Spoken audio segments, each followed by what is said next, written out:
बांटना है तो मेल और फीमेल, गर्ल्स एंड बॉयज़ में बांटना है, तो वो एक आधार हो सकता है।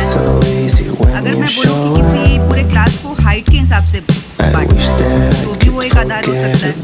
अगर मैं कहूँ कि कुछ बच्चे पढ़ने में बहुत अच्छे हैं, जिनके मार्क्स बहुत अच्छे आते हैं, उनको अलग करना है, और जो कम मार्क्स गेनर जो भी बच्चे हैं उनको अलग करना है, तो उस आधार पर भी क्लास का विभाजन हो सकता है।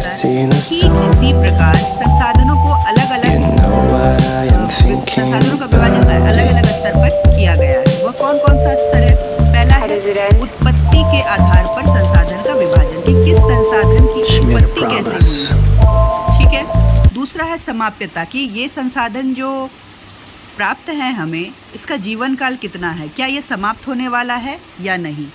तीसरा है स्वामित्व के आधार पर, स्वामित्व मतलब अधिकार, किस संसाधन पर हमारा कितना अधिकार है, क्या सारे संसाधनों पर हमारा एक जैसा अधिकार होता है, नहीं।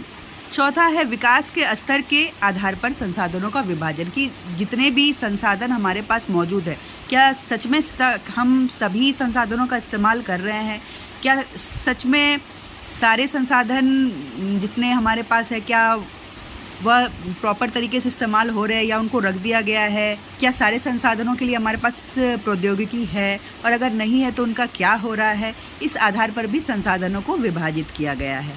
हम नेक्स्ट वीडियो में एक एक विभाजन के आधार पर संसाधनों को समझेंगे। यह वीडियो संसाधन के वर्गीकरण के आधार के विषय में था। तो कौन कौन से 4 आधार हैं?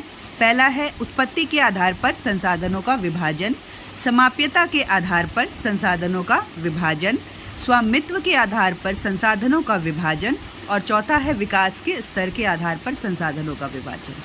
Thank you.